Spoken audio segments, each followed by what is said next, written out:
बहुत पहले की बात है। एक जंगल था। जंगल में एक कौवा और कौवी रहते थे। कौवा और कौवी एक बड़े बरगद के पेड़ पर घोंसला बनाए। कौवी अंडे दिए। अंडे से बच्चे निकले। एक काला सांप बरगद के पेड़ के नीचे बिल बनाया। एक बार कौवी और कौवा बच्चों के लिए खाना लेने गए थे। तभी काला सांप पेड़ पर चढ़ गया और बच्चों को मारकर खा गया।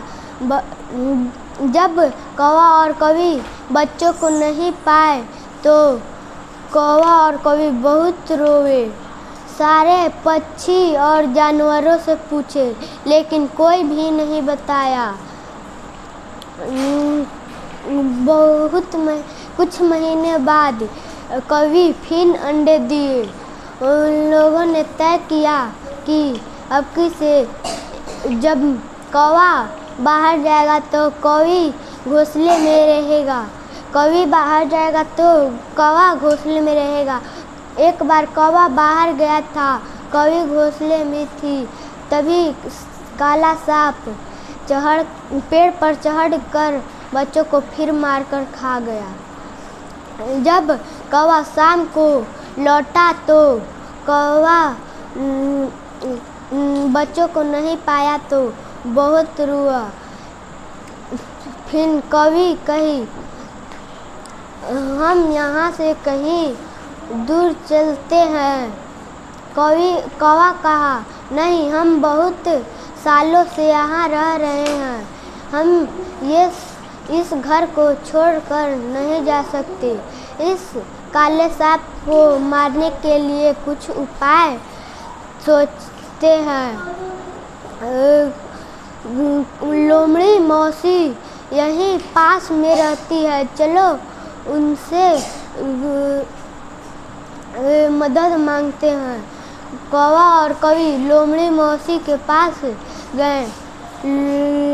कौवा और कौवी लोमड़ी मौसी से मदद मांगी।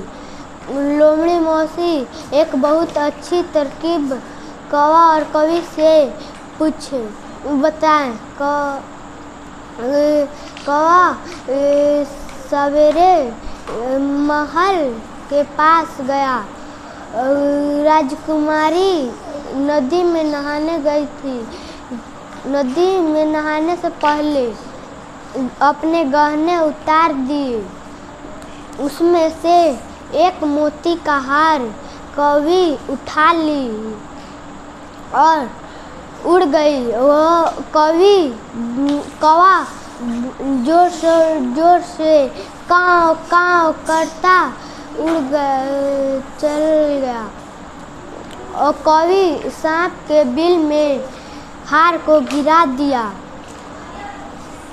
और फिर सांप के बिल में गिरते हार को नौकरों ने देख लिया और डंडे से हार को निकालने लगे। सांप को डंडा हो रहे थे तो पसंद नहीं आया, तो निकल कर नौकरों को डसने के लिए फन फैलाया, पर नौकरों उसे घेर लिए और भाले से मार दिए। वही पेड़ पर से कौवा और कौवी देख रहे थे और जब देखा कि मेरा दुश्मन मर गया तो वो चैन की सांस ली।